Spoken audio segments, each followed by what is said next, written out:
श्रीदेवी भागवत पंचम स्कंद अथाष्टोम अध्यायो।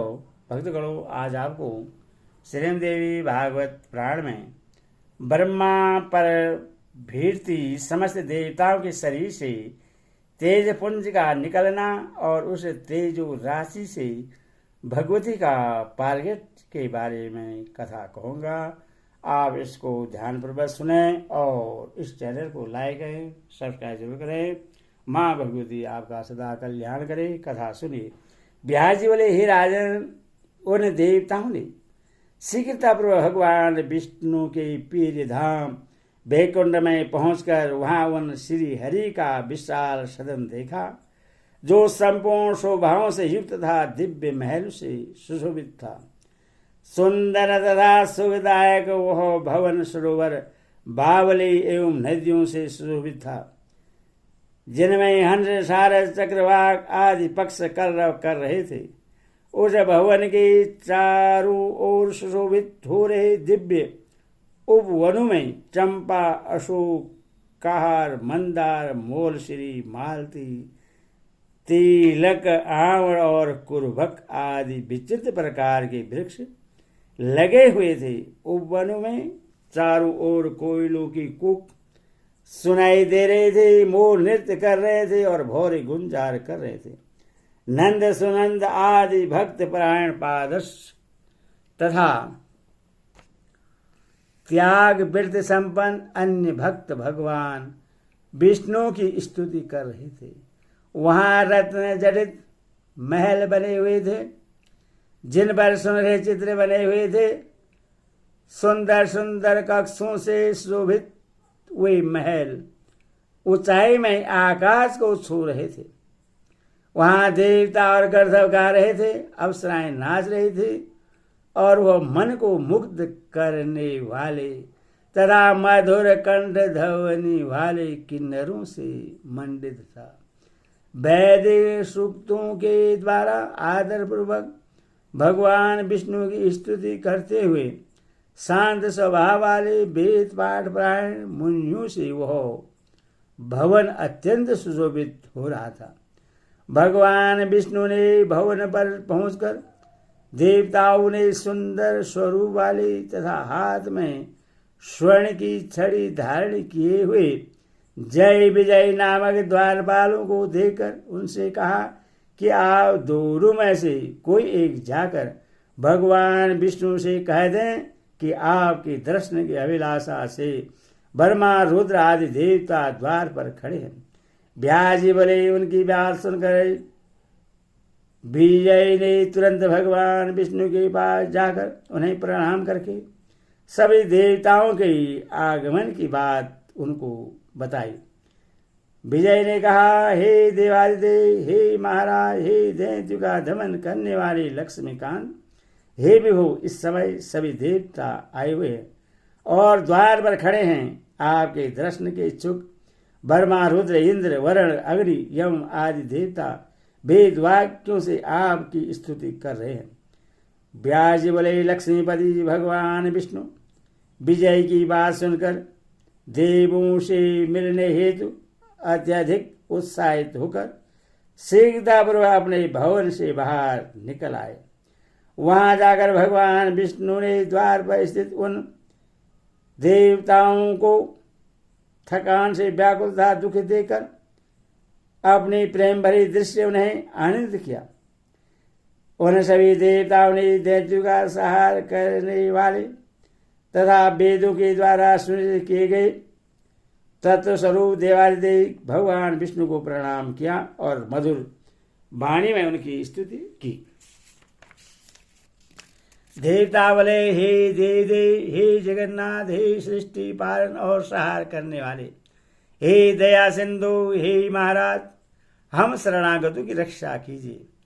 विष्णु बोले, हे देवताओं, आप सभी लोग आसन पर बैठ जाइए और फिर अपना कुशल स्वयं बतलाइए। आप लोग एक साथ मिलकर यहाँ किस लिए आए हुए?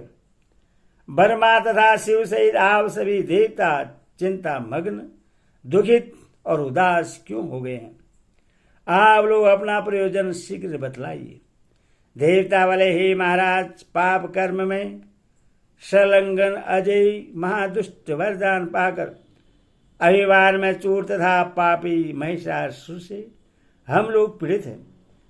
ब्राह्मणों के द्वारा देवताओं को दिए गए यज्ञ भागों को वह स्वयं ग्रहण कर लेता है। हम सभी देवता उससे भयभीत होकर पर्वतों की कंदराओं में भटकते फिरते हैं। हे मधुसूदन, ब्रह्मा जी के वरदान से वह अजय बन गया है और इस कार्य को अत्यंत गुप्तचर जानकर हम लोग आपकी शरण में आए हैं। दानों की माया को जानने वाले तथा दानों का वध करने वाले हे कृष्ण, आप ही देवताओं का उद्धार करने में समर्थ हैं और उसके वध का कोई उपाय कीजिए। विधाता ने उसे वर दे दिया है कि तुम पुरुष मात्र से सदा अवध्य रहोगे। तब ऐसी कौन स्त्री होगी जो रण में उस सट को मार सके? क्या भगवती, पार्वती, लक्ष्मी, इंद्राणी अथवा सरस्वती भी इस अत्यंत दुष्ट तथा वरदान के कारण अत्यंत अभिमानी महिषासुर का वध करने में समर्थ होगी?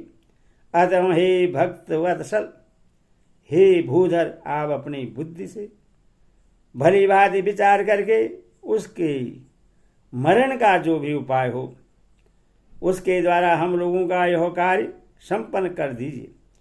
व्यास जी बोले। यह बात सुनकर भगवान विष्णु मुस्कुराते हुए उनसे कहने लगे, पहले भी हम लोगों ने महिषासुर से युद्ध किया था, किंतु वह नहीं मारा जा सका।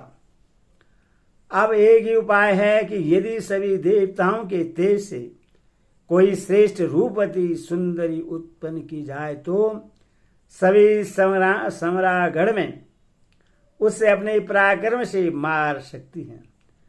हम सबकी शक्ति के अंशों से निमित्त कोई वीर नारी ही सैकड़ों प्रकार की माया रचने में निपुण और वर प्राप्ति के कारण अभिमान में चूर उस महिषासुर का वध करने में समर्थ होगी।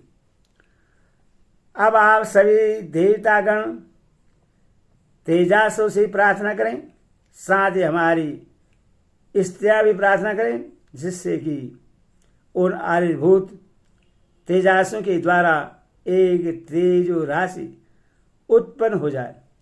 उस समय रुद्र आदि हम सब मुख्य देवतागण त्रिशूल आदि जो भी दिव्य आयुध हैं वह सब उससे दे देंगे।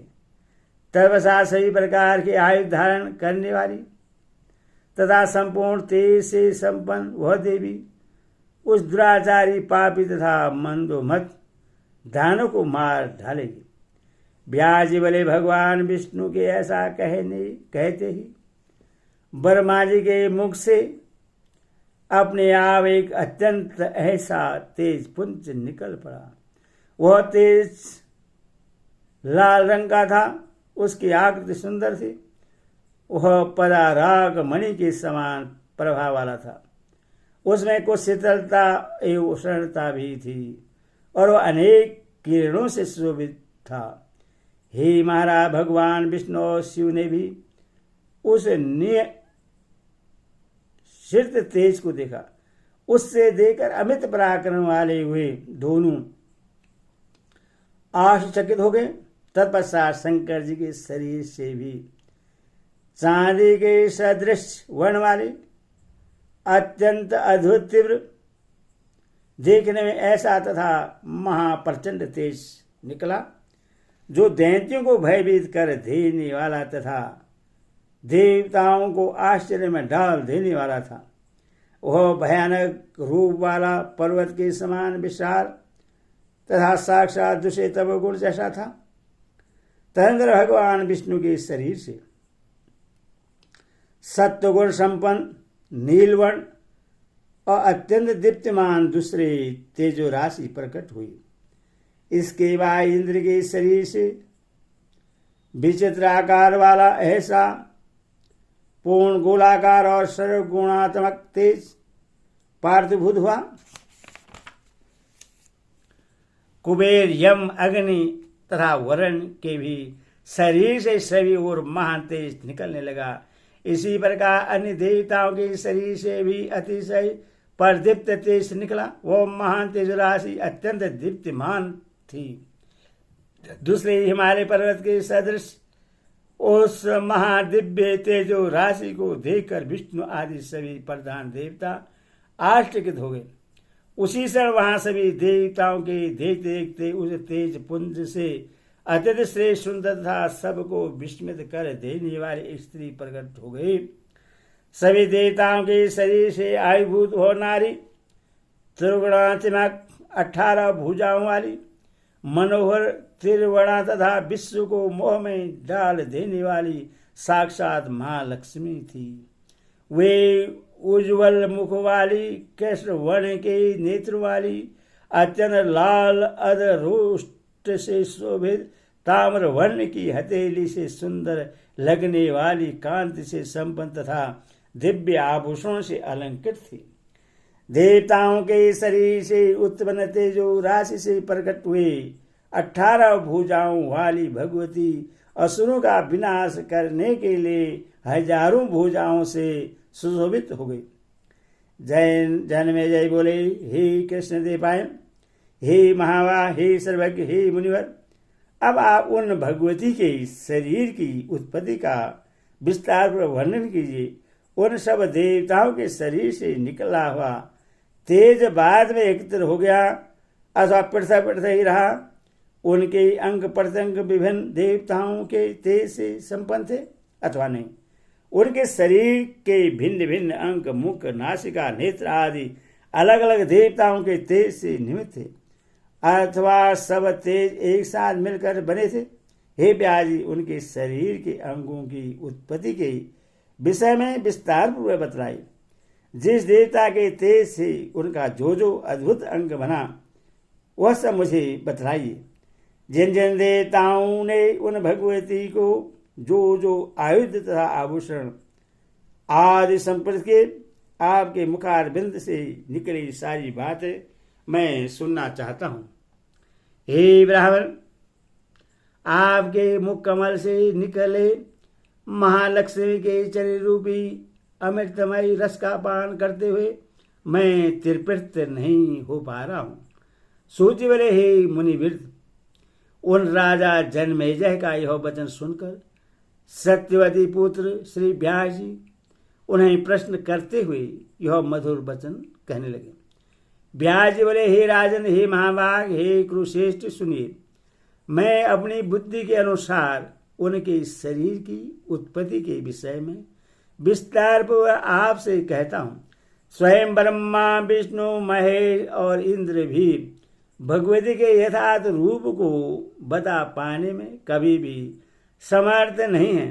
तब देवी का जो रूप है, जैसा है और जिस उद्देश्य से बना है, उससे मैं कैसे जान सकता हूँ।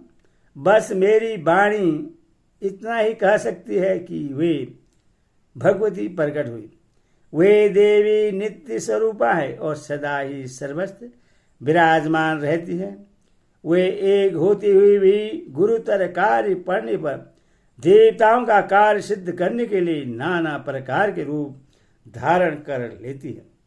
जिस प्रकार नाटक का कोई नट एक होता हुआ भी रंग मंच पर जाकर लोगों के मनोरंजन हेतु तो अनेक रूप धारण कर लेता है, उसी प्रकार रूप रहित तथा निर्गुण होती हुई भी वे भगवती देवताओं का कार्य संपन्न करने के लिए अपने लीला से अनेक सगुण रूप धारण कर लिया करती है और किए जाने वाले कर्म के अनुसार धात वर्त गुण सुक्त उनके अनेक गौड़ नाम पड़ जाते हैं।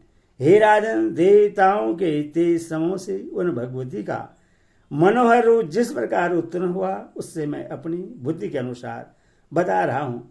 भगवान शंकर का जो तेज था उससे उन भगवती का गौर वर्ण सुंदर आकार वाला तथा अत्यंत विशाल मुख कमल निर्मित हुआ। यमराज के तेज से उनके कोमल घुंघराले बहुत लंबे मेघ के समान कृष्ण वर्ण वाले और मनोहर केश बने।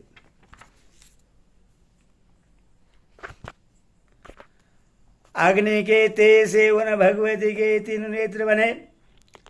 3 प्रकार के वर्ण से शोभित वे नेत्र काले, लाल तथा श्वेत थे। उनकी भवें दोनों संध्याओं के तेज से बनी। वे टेढ़ी चिकनी काले रंग के अत्यंत तेजोमय तथा कामदेव के धनुष की भांति प्रतीत हो रही थी। उनके दोनों उत्तम कान वायु के तेज से बने, जो न बहुत बड़े तथा न बहुत छोटे थे। वे कामदेव के झूले के सदस्य प्रतीत हो रहे थे। तिल के फूल के समान आकृति वाले अत्यंत मनोहर और इस गंध नाक कुबेर के तेज से संपन्न हुई। हे राजन, उन देवी के नुकीले चिकने चमकीले कुंद के अग्रभाग के सदृश तथा समान दांत प्रजापति के तेज से उत्पन्न हुए।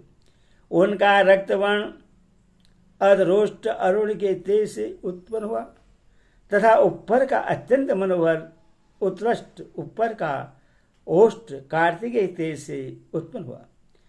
उन देवी की 18 भुजाएं विष्णु के तेज से प्रकट हुई तथा उनकी रक्तवर्ण की अंगुलियां वसु के तेज से उत्पन्न हुई।